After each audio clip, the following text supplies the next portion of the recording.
कुरुक्षेत्र में महाभारत हुआ था। आज सियासी महाभारत की तैयारी है। इंडियन नेशनल लोकदल के रथ को खींच रहे हैं ओम प्रकाश चौटाला के बेटे अभय चौटाला। अभय इस वक्त हमारे साथ हैं। अभय जी, स्वागत है आपका। बहुत धन्यवाद। इस बार क्या उम्मीद लगाकर चल रहे हैं? जो ओपिनियन पोल आ रहे हैं वो अब तक के ओपिनियन पोल आपके पक्ष में नहीं दिख रहे।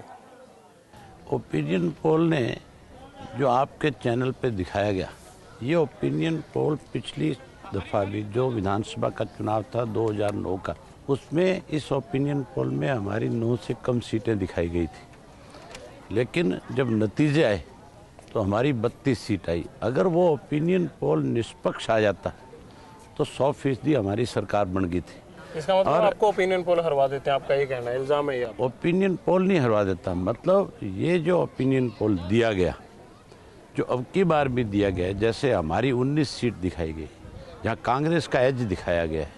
कांग्रेस की हालत तो आज ऐसी है कि कांग्रेस तो आज 5 सीट पे भी नहीं जा सकती। मतलब अभी तो शुरुआत है। यानी जो उनकी 8 दिखा रहे हैं वो गलत है? बिल्कुल ना, उनकी 8 दिखानी गलत है, हमारी भी जो 19 दिखा रहे हैं वो भी गलत दिखा रहे हैं। आप ये मान करके चलो, हम तो 60 का आंकड़ा पार करने वालों में है। तो मुख्यमंत्री कौन बनेगा? मुख्यमंत्री चौधरी ओम प्रकाश चौटाला बनेंगे। हमारा मुख्यमंत्री का कैंडिडेट और हमारा लीडर केवल एक है, जिस व्यक्ति का नाम चौधरी ओम प्रकाश चौटाला है। आपको लगता है कि जो सजा का ऐलान हुआ है उनके खिलाफ, वो प्रचार तो कर नहीं पा रहे हैं, तो ऐसे में आप मुख्यमंत्री कैसे बनाएंगे? मुझे लग रहा है कि अभय चौटाला ही ना इस बार मुख्यमंत्री बनने की सोच रहे हैं। नहीं, ऐसी धारणा आपकी हो सकती है। हमारी पार्टी का एक फैसला है कि हम अपने पार्टी में सत्ता आने के बाद, सरकार में आने के बाद ओम प्रकाश चौटाला ही मुख्यमंत्री होंगे। हमारा फैसला रिजर्व है। हमें कोर्ट पे भी और परमात्मा पे, दोनों पे भरोसा है, और हमने कोई ऐसा गुनाह नहीं कर रखा जिसकी वजह से हम इतनी बड़ी सजा आज भुगत रहे हैं। ये केवल एक षड्यंत्र का हिस्सा था, और 100% हमें उम्मीद है कि चौधरी ओम प्रकाश चौटाला का जब फैसला आएगा तो वो ठीक आएगा। बीजेपी की बात की आपने उनकी आंधी रोक ली।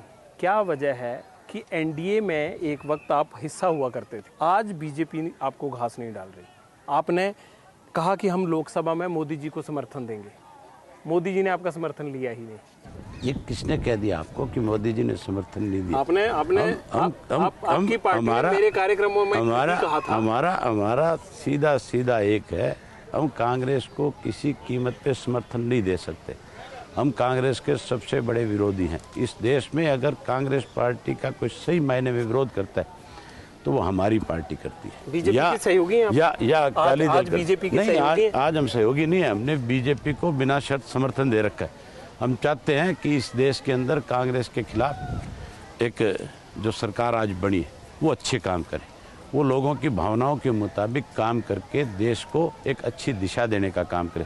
अगर कल को भारतीय जनता पार्टी, जिस तरह से आज हमने उनको सहयोग दे रखा, और आज जो हालात है, ऐसे रेल के भाड़े बढ़ गए, आज सब्जियां महंगी होगी, आज रोज़मर्रा की ज़रूरत की चीज़ों के दाम बढ़ते जा रहे हैं।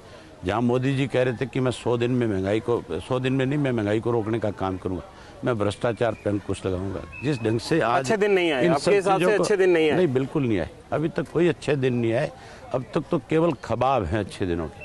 अच्छे दिन जब आएंगे फिर ख्वाब दिखाने वाली पार्टी को बिना शर्त क्यों समर्थन कर रहे हैं आप? नहीं, तो हम कांग्रेस के साथ थोड़ी जा सकते। लेकिन बीजेपी, आप कांग्रेस के साथ नहीं जा सकते, लेकिन बीजेपी हरियाणा जनहित कांग्रेस के साथ चली गई। हम इस बात का समर्थन नहीं दे रहे उनको कि वो लोग इन सब चीज़ों को बढ़ावा दे। जहाँ ये सब चीज़ें आएंगी, हमारी पार्टी लोकसभा में अंदर भी और लोकसभा के बाहर भी इस बात का विरोध करेगी। लेकिन जहाँ कहीं सरकार को गिराने की बात आएगी, जहाँ कहीं कांग्रेस दोबारा अपने पैर जमाने की कोशिश करेगी, हम कांग्रेस के खिलाफ हैं। हम 100% उस वक्त में कांग्रेस की मुखालफत करेंगे। आपको लगता है कि मोदी का जादू चल रहा है देश में? उनके प्राइम मिनिस्टर बनने के बाद पहला इम्तिहान महाराष्ट्र और हरियाणा ही है। हमारे प्रदेश में मोदी जी आए कैथल में, लोगों को बड़ी उम्मीद थी। लोग ये मान के चलते थे कि मोदी का लगाव रहा है। मोदी जी यहाँ लंबे टाइम तक भारतीय जनता पार्टी के जो हैं प्रभारी रहे, वो कोई ना कोई बड़ी घोषणा करके जाएंगे। लेकिन लोग बड़े मायूस हुए इस बात से जब मोदी ने हरियाणा प्रदेश के लिए एक कोई छोटी मोटी घोषणा भी नहीं की। बीजेपी या मोदी साहब के साथ है या उनके खिलाफ है?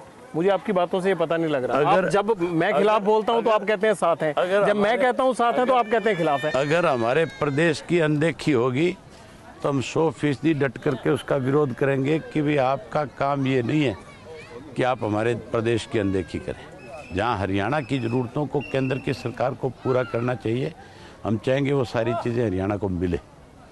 हम अपने प्रदेश के पहले हितैषी हैं। आपके मुख्यमंत्री तो कहते हैं कि नंबर 1 है हरियाणा, आप कह रहे हैं मिलता नहीं कुछ। अब मुख्यमंत्री तो अखबारों में, आपके टेलीविज़न में बहुत बड़ी बड़ी ऐड चलाते हैं, बहुत बड़ा हरियाणा प्रदेश को। आजकल तो एक नया अभियान चला रखा है, हर पेज के ऊपर एक डिस्ट्रिक्ट का नाम दिया होता है, उसमें लिखा होता है कि मैंने 9 साल में इसका नक्शा बदल दिया, 9.5 साल में इस ज़िले को ही बदल दिया। लेकिन एक्चुअल जो हालत है, हकीकत ये है कि आज हर वर्ग के लोग इस मौजूदा कांग्रेस के प्रशासन से दुखी और परेशान हैं। आज मुख्यमंत्री को हर रोज़ दूसरे दिन कैबिनेट की मीटिंग बुलाने की ज़रूरत क्या पड़ी? अगर मुख्यमंत्री ने इतने काम कर दिए तो फिर आज फैसले किस लिए ले रहे हैं? आज फिर फैसले लेने की ज़रूरत नहीं है। अगर ज़रूरत पड़ती है चुनाव के बाद, तो क्या इंडियन नेशनल लोकदल बीजेपी की सपोर्ट लेगा या बीजेपी को सपोर्ट देगा? आप ये क्वेश्चन करते ही क्यों हो? जरूरत ही नहीं है। मेरा तो काम है क्वेश्चन करना। हमारी पार्टी अकेली मेजोरिटी में आएगी, हम 60 से ऊपर सीट जीतेंगे। मैं तो अगर बोल रहा हूँ। नहीं, अगर का तो क्वेश्चन ही नहीं रहना। यही बात बीजेपी भी बोल रही है कि अगर का क्वेश्चन उनके साथ भी नहीं रहेगा। अब उनका नहीं रहेगा तो वो जाने, लेकिन हमारे बीच में ये अगर मगर वाली बात नहीं है। आप सीधे सरकार बना रहे हैं। सीधी सरकार बनानी है, सरकार बन रही है, सरकार को कोई रोक नहीं सकेगा। आपने अभी हमने 10 साल लड़ाई लड़ी है लोगों की भाई।